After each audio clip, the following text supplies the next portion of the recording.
Alright, pulled the engine crane out of the corner, so that can only mean one thing. Found the motor for the 55.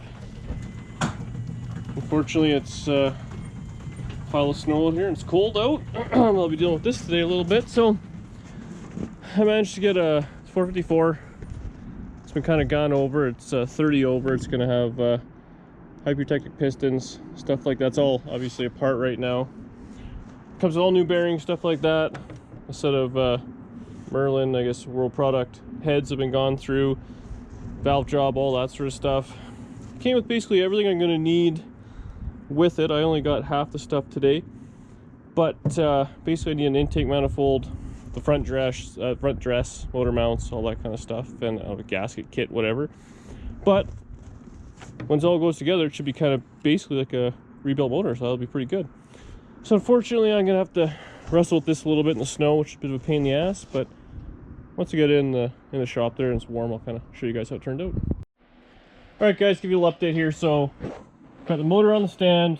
I ordered a set of motor mounts, so I put those on, put the oil pan on. So my plan now is to get the engine crane, get it in, just sitting between the frame rails, see how it's gonna kind of look. And then I'm just going to place the heads on, the valve covers, put the exhaust on, you know, just kind of bolt everything together. It's just a few bolts here and there. Keep the engine crane to kind of steady it, level it, and then I'm going to put all the brakes and stuff together. See what my issues are going to be, obviously, before I put this motor together and stuff like that. So that's the plan. Hopefully see me struggling getting it in there. It'll all work out. Alright guys, so I managed to get the motor in, put the cylinder heads on. I just kind of did that. It's a pain to do all this stuff, trying to film at the same time. Everything's so freaking heavy. So the motor's in. It came with these tall valve covers, and unfortunately, like, it's basically touching the firewall there. And on the other side, when I had the tall valve cover on, I couldn't get the booster on, and I don't think that's something I want to give up. So I pulled these out of the attic. Instead of just kind of standard chrome low valve covers.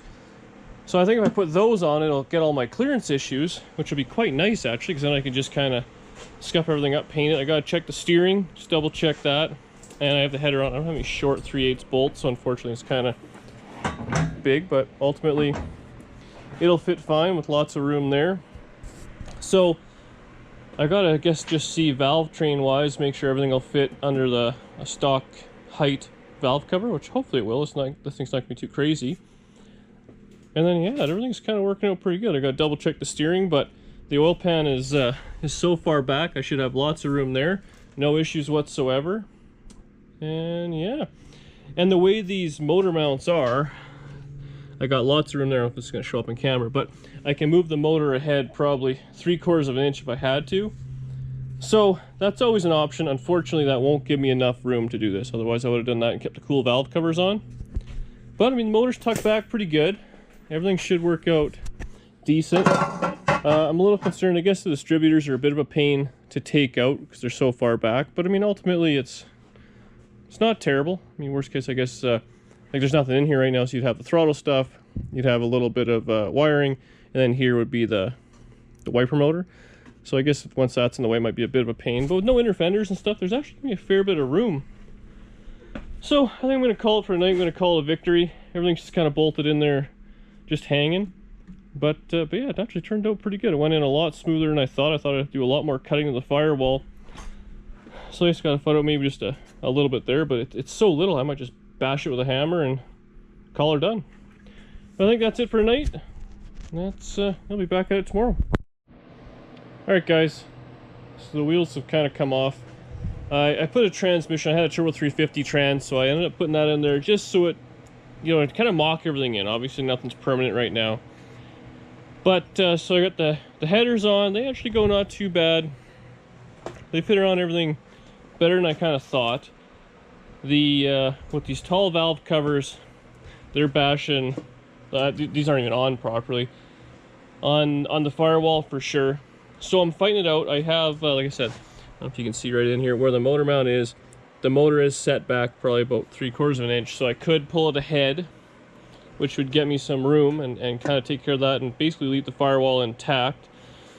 But before I do that, I'm going to put the hubs on and the wheels on and the steering and all that to see what I'm going to run into there. Apparently the tires rub the headers if you put big tires on. So obviously the closer you move it, the less travel and all that you're going to have. So I want to get that dealt with. Now that the motor and everything's in, I can put it down and it'll actually have some weight on it and you'll see what the suspension's going to look like. So I'll be working on that later on. Alright guys, for a little update, I did a pile of cleaning up there. I got some new oxyacetylene, got them filled up. So the motor's in, I got the headers on, you know, everything's kind of rubbing and stuff like that, so I'm thinking about it lots. What I'm going to do is I'm going to space the motor ahead probably 1/2 or 3/4 of an inch. And then see where I'm at with the Firewall before I pull the motor out and start doing any work. So I got a set of proper motor mounts there, rubber, you know, isolator ones. So right now I'm going to pull both headers off. They're just held on by 2 bolts. I'm going to lift the motor up. I'll pull those or those motor mounts off, cut the little piece I want out, put the new motor mounts on, slide the motor ahead. I'll have to loosen the trans because it's bolted in, and then see where I'm at. And as long as everything clears from there, I'm hoping I'll get away with doing a lot less work around the Firewall.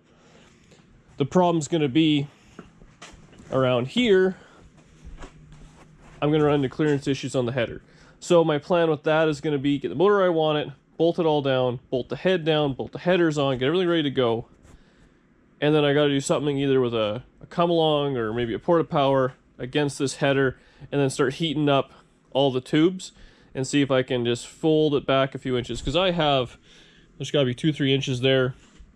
And if I move the motor ahead, I can tuck it way back. And if you go on this side, it's real tight to the Firewall. Like it's just got kind of a finger worth of gap there. So if I do the same on that side, it should stand that I should have as much clearance. On this side, there's no issues whatsoever. So I'm hoping I do that. Pull the motor ahead, eliminate a lot of Firewall work. If there is any, I'll just mark it, take some pictures, and once I pull the motor out, I can dimple it in or do whatever I got to do there, and then fold the header back. So it should go pretty good. I'm gonna loosen it up. I got the crane bolted up. I'll just pull it straight up, do what I got to do, and put it all back together. Okay, so I got the motor out, kind of just hanging. The transmission's being held up with a floor jack. It's still kind of just over the cross member there. So that's what the motor mount looks like. You can see it, how it's got more room on the back, so the motor was set back. Now on this side, I'll show you what I did. I just used a Sawzall, and I sliced the ear off the back, so this was kind of like that, and I'm just going to put it on the front side. In turn, it'll just move the motor ahead, whatever that is, 3/4 of an inch, which hopefully will be enough to get away from everything there. So I'm going to go on the other side, get that done, and then I'll bolt those new motor mounts on, and hopefully be able to show you how it sits. Okay, well, moving the motor forward solved all of my Firewall problems. I got loads of room everywhere. It could actually even go back a little bit if I wanted to, but now it's chopped. I can just kind of put spacers in front and back. Still got lots of room. Basically 2 fingers between the oil pan and the cross member. And back here, where it was real tight, it really worked out great. Lots of room for throttle and all that stuff. I'm pretty worried about this tire now. I don't know if the headers are even going to fit on at this point with how much it moved forward. But I'll see if I can bolt that sucker on. I ordered some proper head bolts. Hopefully those will be here next week. Bolt this sucker down and start bending on these headers. All right, so pretty good. I mean, it's a little tight right there by the valve cover. I might just want to smack that in a little bit. I just had an old HEI distributor, so I put it in there, but lots of room in there. I should be able to get in and out with the cap off, no problem. I wish I had an intake manifold to put on just to double check, but pretty good there. These pipes, I mean, it's close to the tire, but probably okay, but worst case I could fold that back. I'm definitely going to have to dimple this pipe right there, because as the suspension travels, it's going to hit it. Over here it gets bad. So with it there, the tire is already touching the header. But, I mean, I did increase the amount of space I have back here even more. So it'll just have to kind of fold back. Lots of room there, lots of room for the throttle. It's great. The brake master cylinder now, I can't fit the booster on still. Unfortunately, that's not going to happen unless I smash the valve cover, put a lower valve cover on, or do something different. I might still look around for a smaller booster, but I'm not going to spend a pile of money there. So worst case, a factory one, fit in those 2 holes. I do have a factory pedal off the other car, so I can put that in and have brakes. Same thing, I have to dimple it right there. It's damn near touching as it is. But I mean, it's sitting there like there's no load on this chain whatsoever, so it's where it's gonna be.